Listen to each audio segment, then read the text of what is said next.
Il est devenu une star sur Internet. Bonjour à tous, cet étudiant français qui a réussi à passer 1 an sans consommer une goutte d'huile de palme. Un exploit vu qu'il y en a partout dans notre alimentation. Ça fait pourtant un moment qu'aidé par les médecins, on tire la sonnette d'alarme, nous les consommateurs, mais rien ne se passe. Dans les biscuits, les viennoiseries, les chips, l'huile de palme reste très présente. Si, je crois que le seul changement, c'est qu'elle a tellement mauvaise presse que les industriels inscrivent l'indication encore plus petit pour être sûr qu'on ne la voit pas. Alors moi, je vous propose de partir de votre assiette, remonter la filière jusqu'en Indonésie, principal producteur. Vous allez voir que l'huile de palme est un fléau non seulement nutritionnel, mais également écologique. Palme, une huile qui fait tache, c'est une enquête signée Émilie Lançon.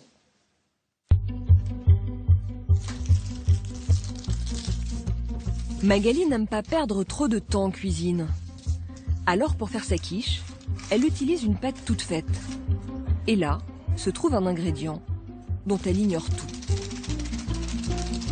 Vous regardez ce qu'il y a dans cette pâte brisée? Ah oui. De la farine de blé, des huiles végétales, palme et colza. Il y a de l'huile de palme. Ouais. C'est un produit que vous connaissez? Je crois que c'est une huile qui est utilisée dans les produits industriels. Cette huile, peu d'entre nous la connaissent, alors qu'on en trouve dans près d'un aliment industriel sur 2.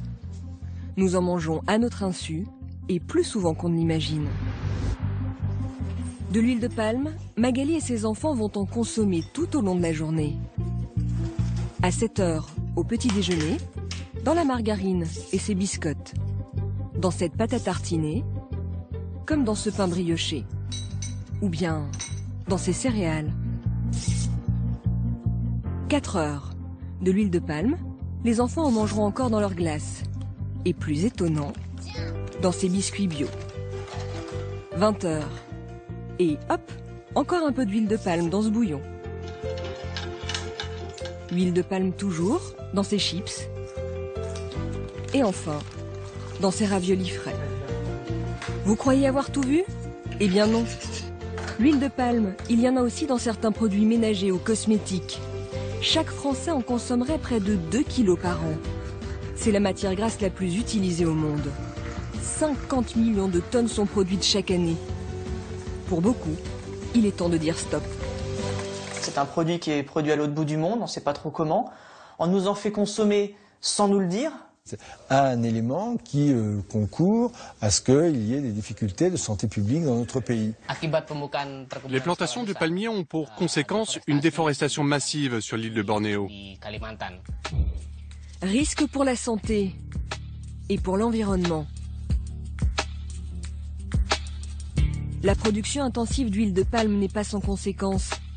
Certains souhaitent s'en passer. Mais est-ce possible? Et à quel prix? Enquête sur une huile qui fait tache.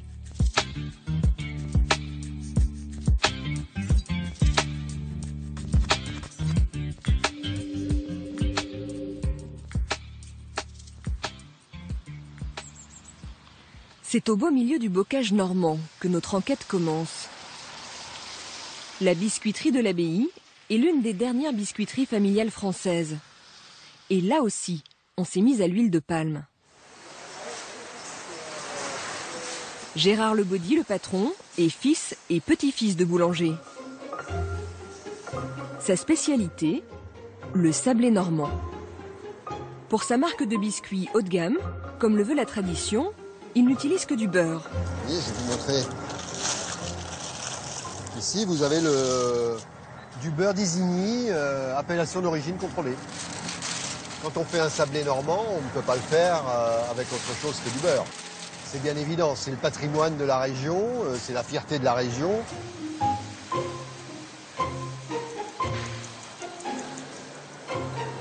Mais pour faire tourner son usine, Gérard Lebaudy fabrique aussi des biscuits pour la grande distribution. Et là, il faut tirer les prix et il est rarement question de beurre. Alors, il emploie de l'huile de palme, comme dans ses cookies. C'est la matière grasse la meilleure marché au monde. 4 fois moins chère que le beurre. En voici sur ces palettes.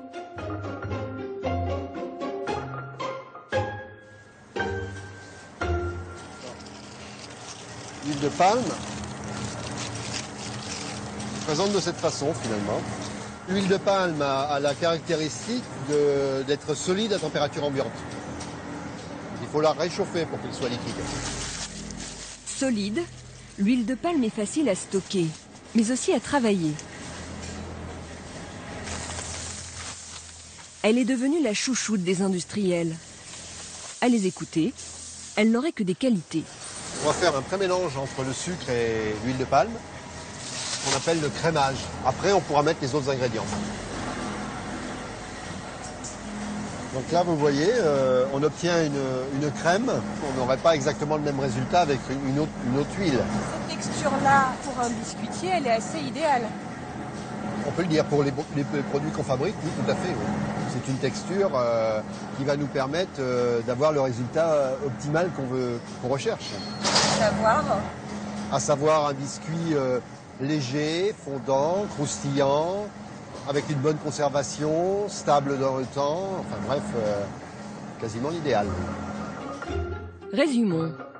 L'huile de palme apporte du moelleux, du croustillant, elle est neutre en goût et favorise la conservation. Du gras, pratique et pas cher. Elle est devenue incontournable.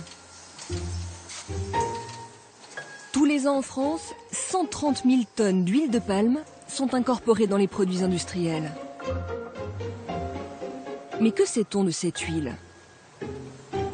Et d'abord, d'où vient-elle?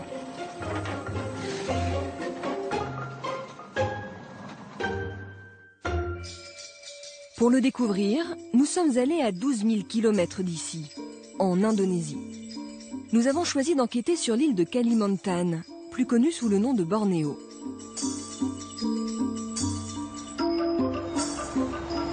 L'Indonésie est le premier producteur mondial d'huile de palme. À elle seule, elle assure la moitié de l'approvisionnement de la planète. Nous sommes sur une petite plantation indépendante. Mahariadi est gardien de 4000 palmiers. Leurs fruits sont d'un rouge orangé éclatant. Ici, on parle d'ailleurs d'or rouge de l'Indonésie. Je regarde les fruits pour savoir s'ils sont mûrs. Les fruits sont cueillis à l'aide de longues perches équipées d'une lame tranchante. Ils poussent en énormes grappes d'une quinzaine de kilos.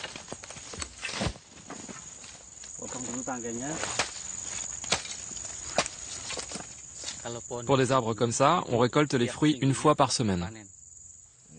Toutes les semaines, les ouvriers travaillent sur différentes parcelles. Les palmiers donnent des fruits tous les 15 jours, 12 mois sur 12. Ce sont les arbres les plus rentables au monde. Voici les fruits du palmier qui permettent de produire de l'huile. C'est très bon à manger.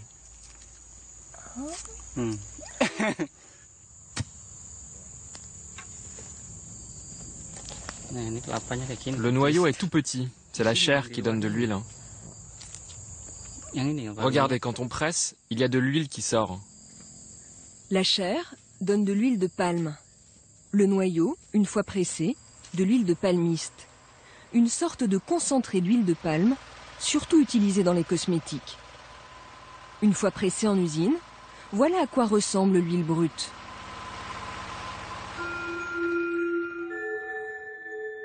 C'est un Français, Henri Fauconnier, qui le premier, au début du XXe siècle, a eu l'idée de planter des palmiers à huile.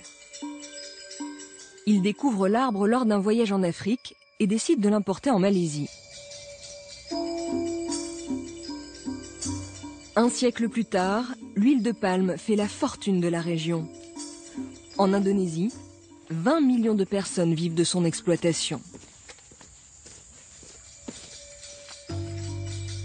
Nous allons à Sampit, 66 000 habitants, la plaque tournante de l'huile de palme dans la région.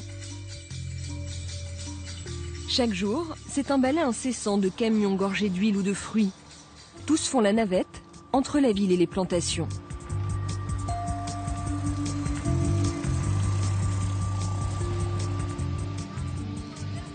À Sampit, on trouve de la palme à chaque coin de rue, sous toutes ses formes. Les marchands ambulants l'utilisent pour frire des bâtonnets de viande.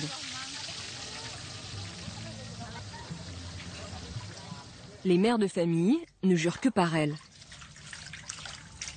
Comme l'huile d'olive en Italie, c'est l'ingrédient national.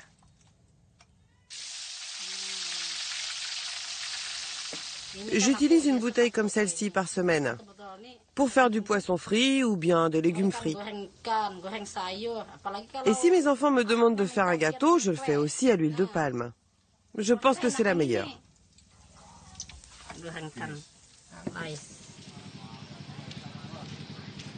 Aux abords du marché, une boutique ne désemplit pas.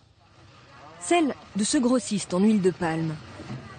Directement approvisionné par les plantations, ils revendent ensuite à bon prix ces jerrycans de 5 litres. Hadj Arsiad a l'air d'un homme simple. Pourtant, il est l'un des commerçants les plus riches de la ville.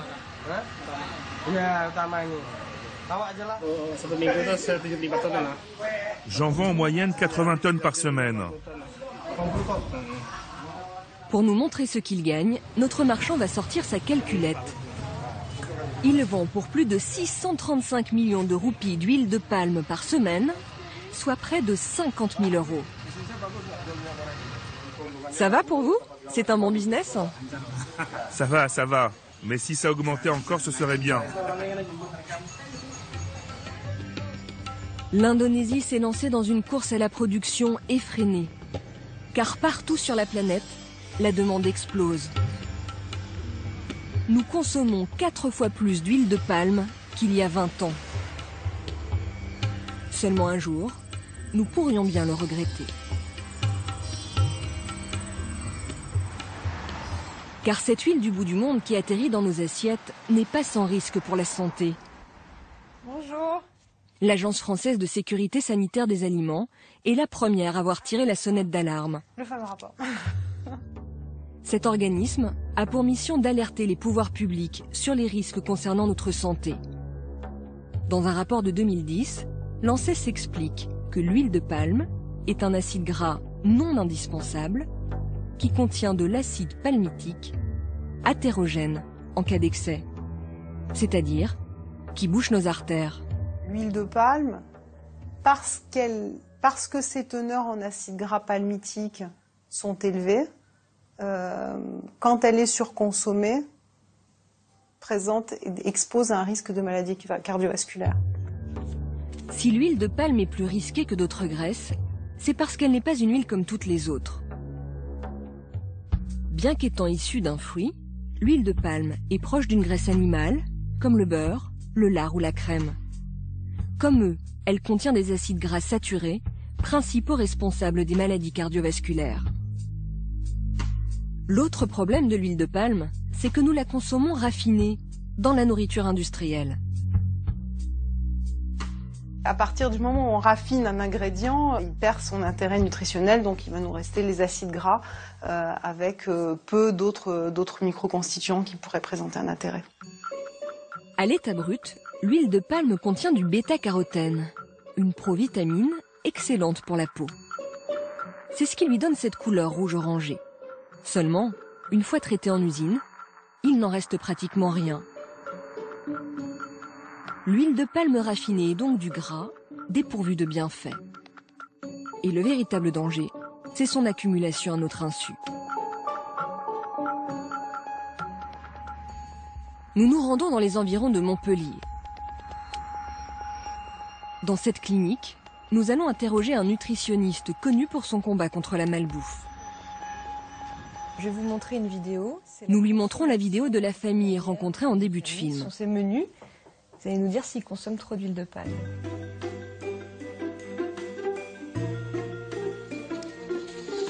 Donc on a quand même beaucoup de produits industriels transformés. Pour l'instant, on n'a pas vu beaucoup de légumes, on n'a pas vu beaucoup de fruits. Il ne faut pas croire que parce que le produit est bio, il n'y ait pas de matière grasse non plus. Ce nutritionniste est atterré par la quantité d'huile de palme que les enfants avalent en une journée. En mettant partout, les industriels nous rendent accros, dès le plus jeune âge. Et les conséquences ne se feront sentir que longtemps après. Ce que moi je vois assez souvent dans les services de cardiologie, des gens qui ont eu ce type d'alimentation et qui font ensuite ce qu'on appelle des événements cardiovasculaires divers. Et toute la problématique que l'on a sur le plan nutritionnel, quand ces gens-là ont pris ça pendant des années, c'est d'arriver à les déconditionner par rapport à ce type d'alimentation. Or, l'industrie agroalimentaire en général cherche plutôt à flatter l'essence, donc à rajouter du gras, à rajouter du sucre, à rajouter des exhausteurs de goût pour faire vendre leurs produits, tout simplement. Du gras pour faire vendre. Cette pratique des industriels, certains souhaitent y mettre un terme. Au Sénat, un élu est parti en guerre contre l'huile de palme. C'est pour continuer à monter des escaliers 4x4 que vous voulez taxer l'huile de palme? Oui, c'est un peu pour ça, exactement. Il y a quelques années, Yves Daudigny a failli mourir. Une artère bouchée par un caillot de graisse. Depuis, il traque le gras partout dans son assiette, comme dans celle des Français. C'est pour cette raison qu'en novembre 2012, il a déposé un amendement visant à renchérir le coût de l'huile de palme. La fameuse taxe Nutella. Cette taxe additionnelle s'appliquerait aux huiles de palme et de palmiste, particulièrement nocives pour la santé. Et son taux... Le sénateur veut rendre l'huile de palme plus coûteuse pour que les industriels s'en détournent. Merci. Les 40 millions d'euros de recettes iraient à la sécurité sociale pour lutter contre les maladies cardiovasculaires. Le signal que j'ai voulu donner par l'amendement proposé, c'est un signal qui s'adressait d'abord aux industriels, utiliser l'huile de palme avec plus de discernement. En faites pas la solution à tous les problèmes, c'est un peu trop facile. Alors c'est vrai que ça peut coûter plus cher, ça peut remettre en cause des process industriels, donc des nouvelles machines éventuellement, des coûts plus élevés, mais qui peuvent s'amortir aussi. Si entre-temps il y a un bénéfice de santé publique, la société sera gagnante. L'amendement a été retoqué par l'Assemblée et pourrait bien être repris par le gouvernement. Chez les industriels, c'est le branle-bas de combat. Pas question pour eux de se passer d'huile de palme. Premier à riposter, l'Italien Ferrero, le fabricant du Nutella. Il faut dire qu'avec près de 20% d'huile de palme dans sa pâte à tartiner, il est l'un des premiers visés. Pour lui, l'enjeu est de taille. Les Français sont les plus gros consommateurs de Nutella en Europe. 2 kilos par famille et par an. Plus d'1 milliard d'euros de chiffre d'affaires. Pour rassurer ses clients, le groupe s'est offert une vaste campagne de pub. D'après Ferrero, l'huile de palme garantit l'onctuosité de la recette. Et surtout, elle n'est pas dangereuse pour la santé. Selon lui, une tartine de Nutella contient moins de matières grasses saturées que la plupart des goûters. Mais en fait, Ferrero ne compare sa pâte à tartiner qu'avec des goûters plus gras, comme des biscuits chocolatés ou des pains au chocolat. Pour démontrer combien de gras contient le Nutella, un consommateur a fait une petite expérience sur Internet. Il a laissé un pot au soleil une journée dans une voiture. La température dans la voiture est proche de 58 degrés. Et en fait, c'est la chaleur étouffante de la voiture va permettre de dissocier l'huile du chocolat. Voilà. 8 heures plus tard, toute l'huile est remontée à la surface. Cela représente un verre entier. Car en fait, le Nutella, c'est 55% de sucre, 17% d'huile de palme, 13% de noisettes et seulement 7% de cacao.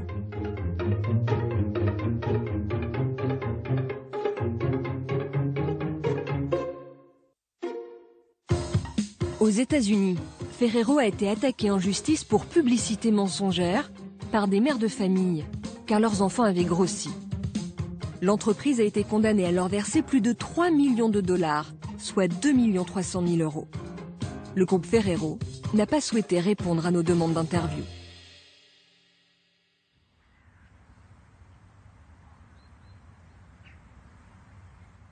L'huile de palme serait donc le secret d'une bonne pâte à tartiner. Il serait impossible de s'en passer. En Dordogne, un artisan va nous prouver le contraire. Nous voici dans une chocolaterie. Ici, on fabrique de la pâte à tartiner. Walter Bovetti, le patron, est italien et amoureux du chocolat. Nicolas, je viens pour la dégustation.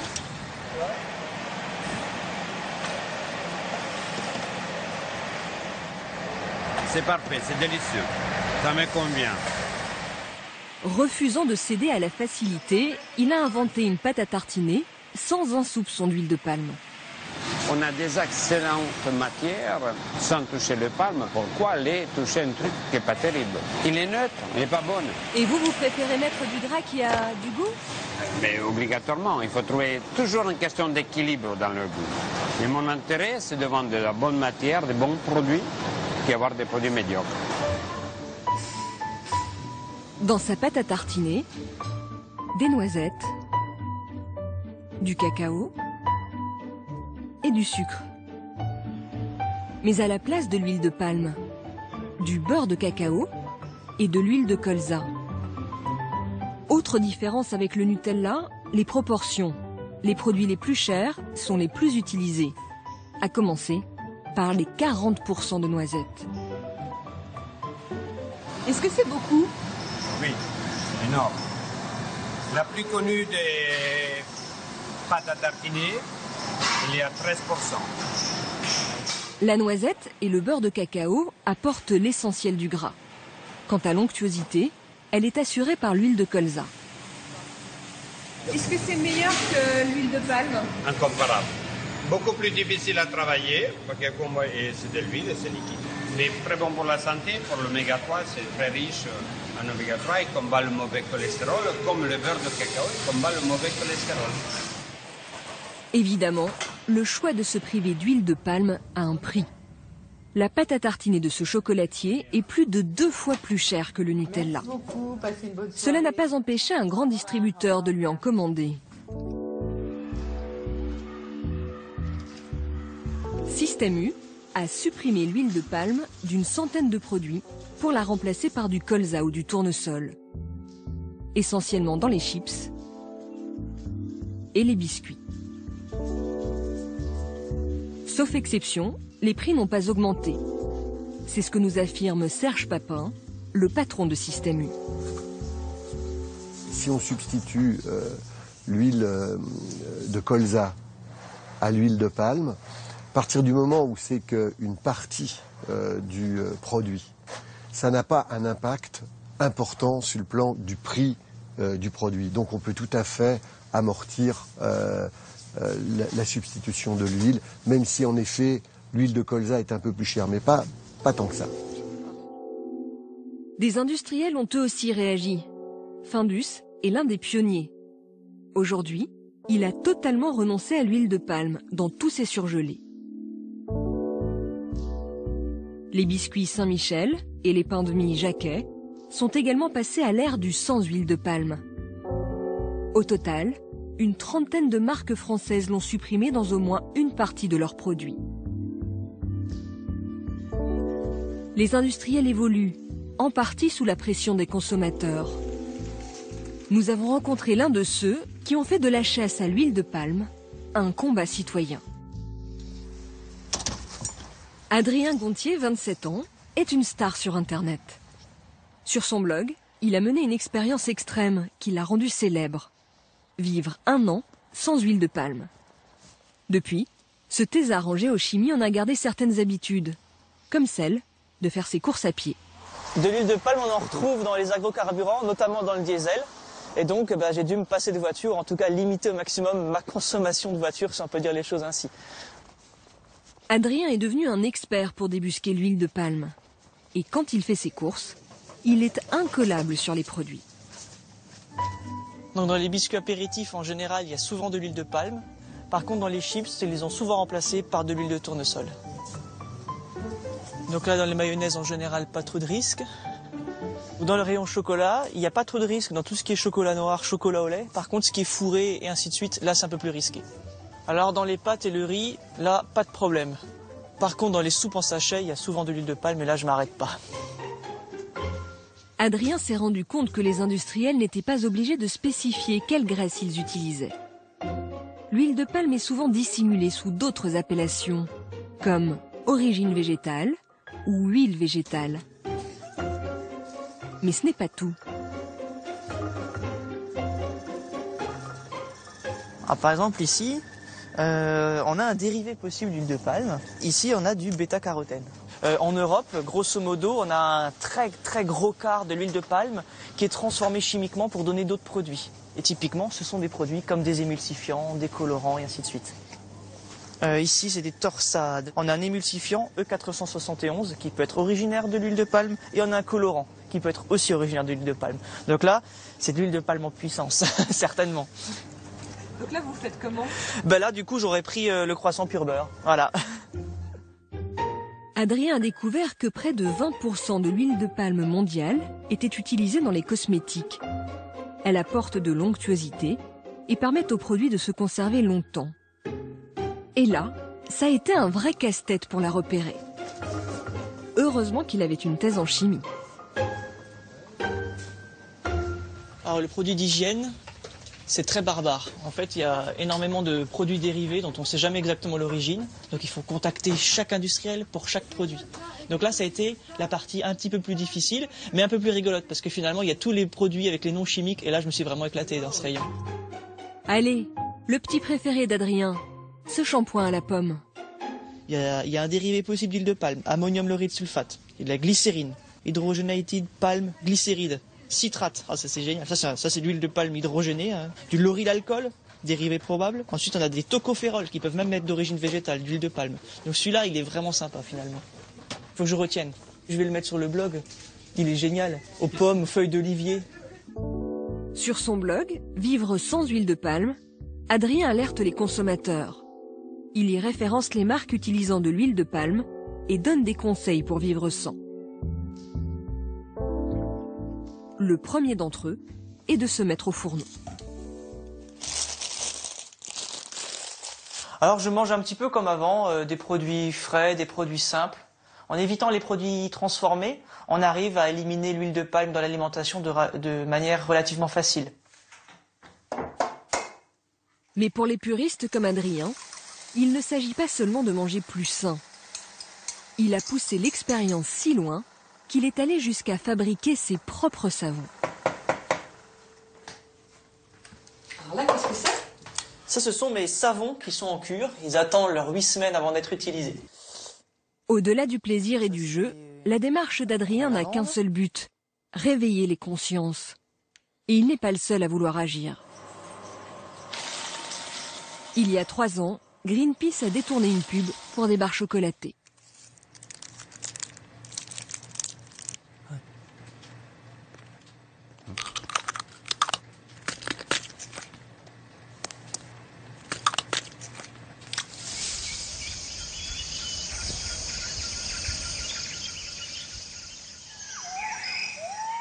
Car produire de l'huile de palme, c'est déforester, détruire la forêt primaire.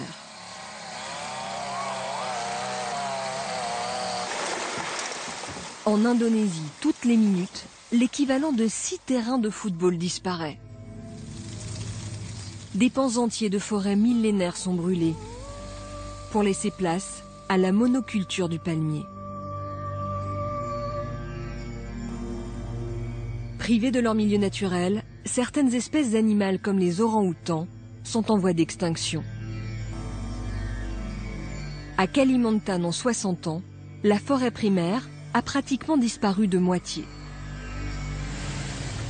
Autre problème provoqué par l'expansion des plantations, l'expropriation des petits paysans. Nous nous rendons dans le sud de l'île, dans la province de Kalimantan Centre, à 3 heures de route de Sampit. Ici, il y a à peine 10 ans, il n'y avait que de la forêt. Wardian est d'origine dayak, l'ethnie de Kalimantan. À 56 ans, il est en conflit avec une plantation voisine qui, selon lui, occuperait illégalement une partie de son terrain. Mon terrain commence ici et va jusque là-bas. De ce côté-ci, il est délimité par la rivière. Il s'étend au loin par là. C'est très important pour moi de pouvoir le donner un jour à mes enfants. Ça, c'est le seul arbre qui me reste. Car un jour, les gens de la plantation sont venus avec un bulldozer. Ils ont saccagé mon terrain et beaucoup d'autres. C'était il y a 9 ans. Selon lui, la plantation d'à côté aurait déforesté et planté des palmiers sans le lui dire.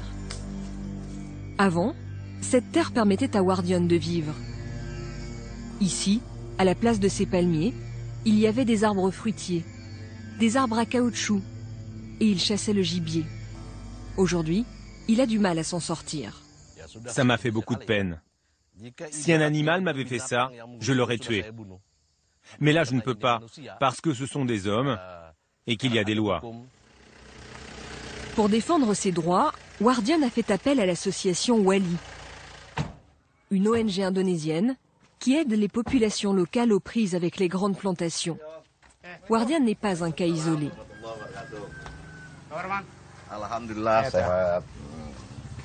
Comme lui, 325 autres paysans de Kalimantan Centre auraient été spoliés de leurs terres. Wali tente de leur obtenir des indemnités. L'association dénonce la responsabilité des autorités politiques dans ces spoliations. Les autorités régionales attribuent des terrains aux plantations, mais elles le font sans demander l'avis des populations à qui ils appartiennent. En Indonésie, les villageois n'ont pas de titre de propriété. Ils se basent sur la loi tribale pour justifier qu'un terrain leur appartient. Et ça, c'est un problème, car les autorités ne respectent pas la loi tribale. Wardian a porté plainte contre la plantation. En attendant son procès, celle-ci s'était engagée à ne pas récolter les fruits des palmiers plantés sur sa parcelle. Seulement pour Wardian, elle n'aurait pas respecté sa promesse. Voilà la preuve qu'ils ont bien récolté des fruits. Pourtant, c'était clair que personne n'avait le droit de venir à nouveau sur mon terrain, ni pour l'entretenir, ni pour cueillir des fruits. Excédé, Wardian s'en est pris à un employé de la plantation qui ne manqua d'étrangler. Un geste qui lui valut 6 mois de prison, il y a 3 ans. Aujourd'hui, Wardian espère toujours être indemnisé pour l'occupation de ses terres. Et il porte un regard très dur sur les grandes plantations. Les compagnies de palmiers à huile font du tort à la population. Elles ne nous apportent rien de bon. Ce que je vois ici, ce sont les pratiques de la colonisation.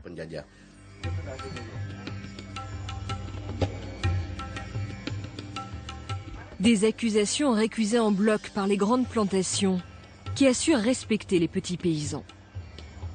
Mais comment en est-on arrivé à de telles pratiques? Nous sommes allés poser la question au gouverneur de la province de Kalimantan Centre. Voici son palais à Palangkaraya, la capitale de la province.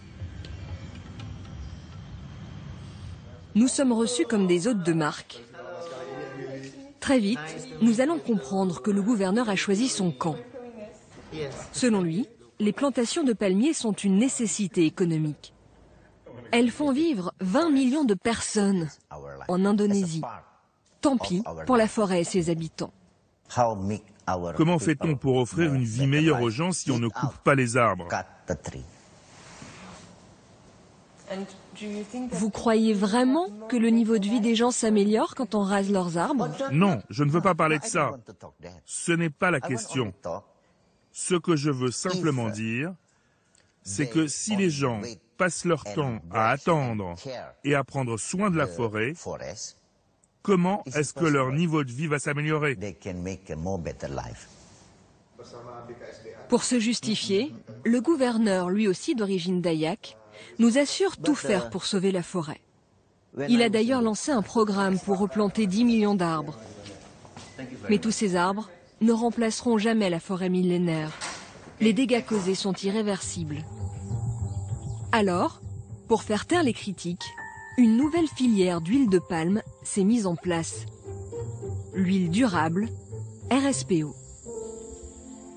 C'est tous ensemble que nous avons dû trouver une solution. Elle s'appelle la table ronde pour une huile de palme durable, la RSPO. En 2004, des entreprises, des plantations et des ONG de 50 pays créent le label RSPO. Ils sont plus de 1000 membres aujourd'hui. Leur but, produire une huile éthique. La RSPO s'engage à ne pas déforester la forêt primaire, ainsi qu'à offrir de bonnes conditions de salaire aux ouvriers. À en croire ce film institutionnel, la production d'huile de palme durable serait exemplaire. Afin de préserver la qualité des sols, nous limitons l'utilisation d'engrais chimiques. Nous favorisons la santé au travail et offrons des soins aux travailleurs. Bref, une huile idéale, produite dans des conditions idéales. En Europe, plusieurs des géants de l'agroalimentaire y ont adhéré, notamment Ferrero pour son Nutella. Carrefour est aussi l'une des premières entreprises à s'être mobilisée pour une huile de palme durable. Elle est membre de la RSPO depuis 2006. Elle a supprimé l'huile de palme classique d'une centaine de produits de sa marque. Et pour tous les autres, elle en est sûre, l'huile de palme durable est LA solution. Dans les cas où on était obligé de conserver cette huile de palme, on s'est dit qu'il fallait à tout prix que cette huile provienne de zones qui n'étaient pas issues de la déforestation, qui étaient produites dans des conditions qui respectaient l'environnement, qui étaient aussi conformes au bien-être des producteurs locaux et des populations qui le produisent. Donc on a cherché à identifier les approvisionnements de ces huiles qui respectaient toutes ces valeurs de durabilité. La promesse est séduisante et elle donne bonne conscience aux acteurs du marché comme aux consommateurs. Mais sur le terrain, qu'en est-il vraiment? Première surprise, à Kalimantan, toutes les plantations durables que nous avons contactées ont refusé de nous accueillir.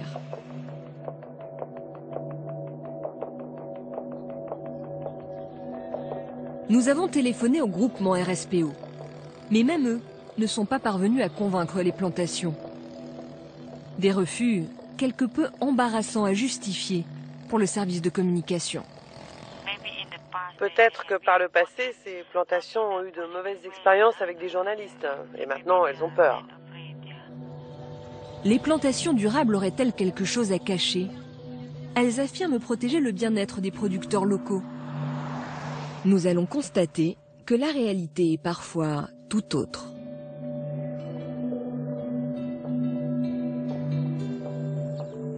À Kalimantan, toutes les plantations RSPO sont gardées par des vigiles en armes. Impossible d'y pénétrer. Safroudine et Arié, nos deux militants écologistes, vont nous faire rentrer dans une plantation durable avec l'aide d'un villageois qui y travaille.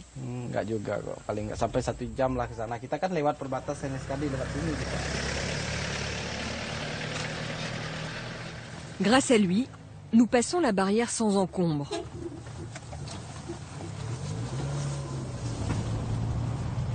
Des palmiers à perte de vue sur 20 000 hectares.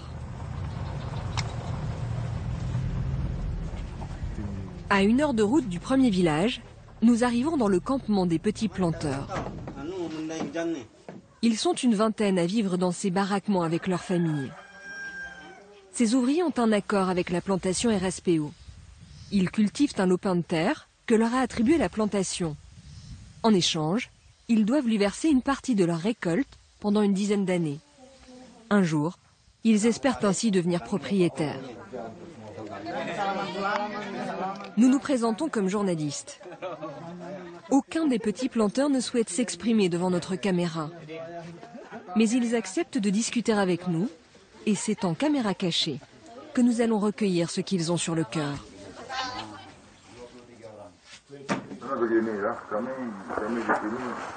Vraiment, nous ne faisons plus confiance à l'entreprise. Elle disait qu'elle allait nous rendre la vie meilleure. Mais c'est faux. Et les faits sont là. Ce n'est vraiment pas le cas. Elle prélève une trop grande partie de notre récolte en échange du terrain. Rendez-vous compte, à la fin du mois, il nous reste seulement 8 € par planteur pour vivre. 8 € par mois, quand le salaire moyen indonésien est à 115 €. Pour les associations, ce système d'accession à la propriété n'est rien d'autre que de l'exploitation. En fait, c'est du greenwashing. Les plantations ont besoin de ce système de petits planteurs pour obtenir le label RSPO. Ce label leur permet de vendre en Europe et aux États-Unis. C'est tout ce qu'elles veulent. Vous savez comment on les appelle, nous? L'organisation des prédateurs pour une rentabilité durable. La RSPO justifie ses bas salaires par la lourdeur des investissements sur le terrain. Elle assure qu'une fois devenus pleinement propriétaires, les petits planteurs gagneront bien leur vie. Nous ne sommes pourtant pas au bout de nos surprises. Nous allons découvrir que l'huile de palme est produite avec l'un des plus dangereux herbicides. À 2 heures de route de là, nous nous introduisons discrètement dans une autre plantation RSPO. Déjouant la vigilance du contremaître, nous filmons ces jeunes femmes qui pulvérisent un produit chimique. Nous leur demandons de quoi il s'agit, tout en protégeant leur anonymat. Qu'est-ce que c'est que ce produit? C'est un désherbant. C'est pour tuer les herbes? Oui, c'est pour tuer ces herbes. Elles sont trop proches du palmier. Vous connaissez le nom du produit? Gramoxone? Oui. Du gramoxone, un puissant désherbant à base de paraquat. Un produit toxique, interdit en France et aux États-Unis, comme dans 36 autres pays, mais pas l'Indonésie. Le paraquat ronge la peau et les ongles. Plus grave, il attaque les poumons, la gorge et le système nerveux. La pulvérisation de paraquat doit se faire équiper de protection. Les jeunes filles que nous croisons ce jour-là n'en portent pas. Nous leur demandons pourquoi. Vous ne portez pas de gants? Parfois oui, parfois non. Souvent j'oublie et je n'en mets pas. Et un masque? J'ai un masque, mais je ne le porte pas car il fait tellement chaud que c'est insupportable. Ça vous arrive d'avoir mal à la poitrine ou du mal à respirer? Oui, ça arrive. Et vous savez que le gramoxone est mauvais pour la santé? Vous savez que c'est mauvais? Vous le savez ou pas? Oui, on le sait. Oui. Pulvériser du paraquat sans protection ne semble pas être un problème.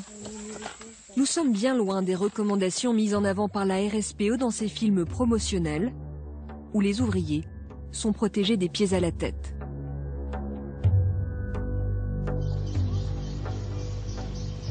Pour savoir si ce paraquat est fréquemment utilisé dans les plantations durables, nous retournons à Sampit, chez un grossiste en herbicides. Il approvisionne différentes plantations RSPO ou non, et il est fier de nous montrer tous les produits à base de paraquat qu'il propose. Sont tous les mêmes? Oui, oui. Et du gramoxone, vous en avez aussi? Oui, celui-là, c'est le plus connu. C'est celui que les gens ont l'habitude d'acheter. L'an dernier, le patron de la boutique en a vendu 25 tonnes. Et selon lui, on peut utiliser le gramoxone en masse. Pas de raison de s'inquiéter, car il existerait un bon moyen de s'en protéger. Son explication va nous sidérer. Cette boisson est un antidote contre les herbicides. C'est ce qu'on prend la plupart du temps quand on a des douleurs. Mais c'est du lait concentré sucré. Ça ne peut pas marcher. Si, ça marche. Vous voyez, l'herbicide entre par la gorge et quand on boit le lait, ça tapisse les parois et ça neutralise le poison. C'est même arrivé que quelqu'un qui avait avalé de l'herbicide boive du lait et ensuite guérisse. Si le patron nous raconte tout ça, ce n'est peut-être pas un hasard. Selon lui, le fabricant du Gramoxone Syngenta pousserait les grossistes à la vente. Il récompense les meilleurs vendeurs en leur offrant des cadeaux. L'an dernier, le patron a gagné une mobilette. Cette fois-ci, il vise le jackpot. Ce que je voudrais maintenant, c'est le voyage à Paris.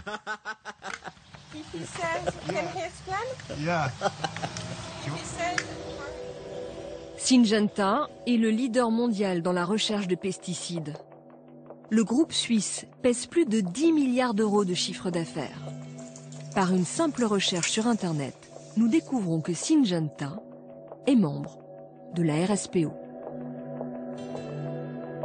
Un fabricant d'herbicides engagé dans un label durable.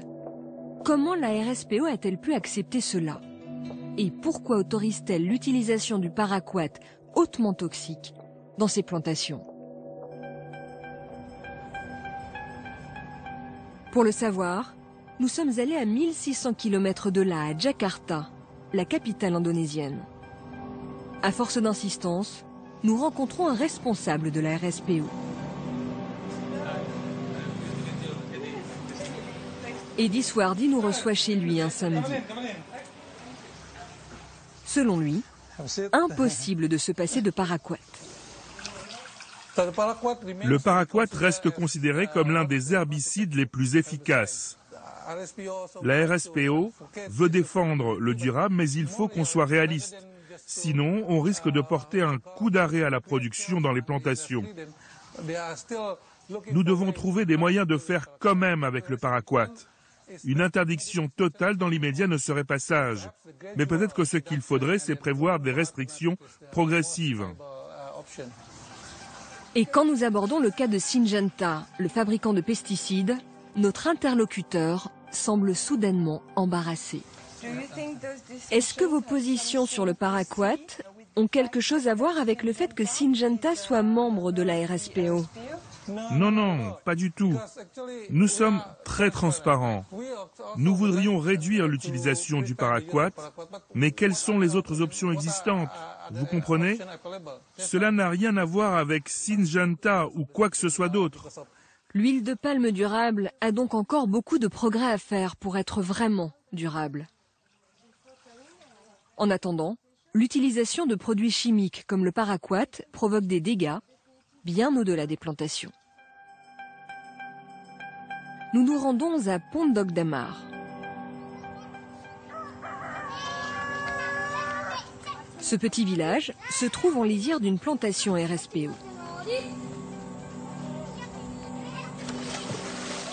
La rivière est le seul endroit que les villageois ont pour se laver. Mais depuis qu'une palmeraie s'est installée ici il y a une dizaine d'années, l'eau n'est plus aussi pure selon les villageois. Et personne n'a de doute sur les raisons de ce changement. À cause de ces palmiers, notre quotidien est devenu plus compliqué. Même pour se baigner, c'est difficile maintenant. Parfois, après la pluie, on ne peut pas aller dans la rivière. L'eau devient opaque. Elle n'est plus propre du tout. Une fois qu'on s'est baigné, ça gratte.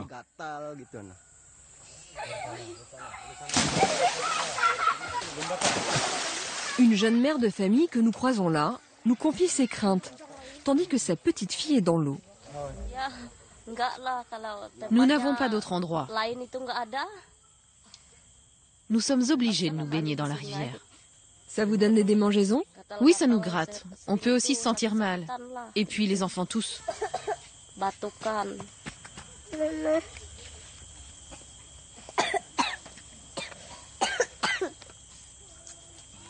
Toujours pas de poissons?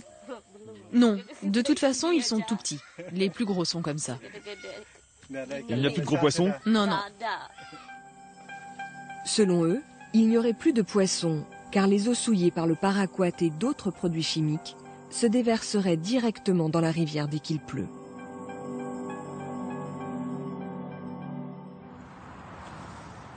En France, certains ont conscience de toutes ces dérives et ne veulent pas les cautionner. Cette école du 2e arrondissement de Paris a fait un geste militant. Ici, depuis 3 ans, on ne sert plus une goutte d'huile de palme à la cantine. Une décision imposée par le maire vert de l'arrondissement. Menu du jour, œufs béchamel épinards, salade d'endives, gâteau au chocolat et des élèves de CM1, CM2 imbattables sur l'huile de palme. Est-ce que tu sais ce que c'est que l'huile de palme? Oui, c'est une huile qui est tirée du fruit du palmier. Tu sais où ils poussent ces palmiers? On rase des forêts et on les met... donc c'est pas vraiment bien pour l'environnement. Et en France, tu crois qu'on l'utilise à table? Non. On l'utilise pour faire des biocarburants ou ou dans les villes industrielles de l'agroalimentation. Ici, les enfants sont nourris comme autrefois, avant l'ère de l'huile de palme. Des plats frais, cuisinés sur place. Aujourd'hui, le maire en personne est venu faire son petit sondage. Ça va les enfants, c'était bon? Oui. Ça vous a plu? Oui. Bon. Sauf les œufs durs. Sauf les œufs. Ah bon, ils sont bio les œufs? À la pub, faut faire attention. Que le Nutella est recommandé par les meilleures crêpes. Par qui? Par les meilleures crêpes. Ah, par les meilleures crêperies, oui, mais bon, c'est pour rire. Parce que les crêpiers, c'est pas forcément ceux qui connaissent le mieux la diététique et la santé. Vous l'avez aimé le cake au chocolat? Oui. C'est ce monsieur qu'il faut féliciter. Certes, les enfants continuent d'aimer le Nutella, mais le maire est persuadé que ces repas sans huile de palme contribuent à leur éducation. L'élu vert a d'ailleurs proposé que toutes les cantines parisiennes supprime l'huile de palme. Aujourd'hui, on sait que l'huile de palme, c'est pas bon pour la santé et en plus, sa production détruit la forêt primaire, notamment dans les régions de production en Asie. Et c'est 2 bonnes raisons toutes simples, mais qui nous amènent à nous dire, nous, responsables publics, qu'est-ce que l'on peut faire pour lutter à la fois contre la dégradation de l'environnement et pour améliorer la santé des enfants. Et ça, interdire l'huile de palme ou ne plus la tolérer dans les repas qui sont servis aux enfants, eh bien, procède de cette démarche de responsabilité. Une démarche qui reste exceptionnelle. Beaucoup d'entre nous ont du mal à se passer du moelleux, du croustillant et de toutes les qualités de l'huile de palme. En l'espace de 50 ans, c'est devenu un gigantesque business qui pèserait plus de 32 milliards d'euros. S'il ne s'agit pas de bannir l'huile de palme, sans doute faut-il apprendre à la consommer avec modération. Pour le bien-être de nos artères, comme pour celui de la planète.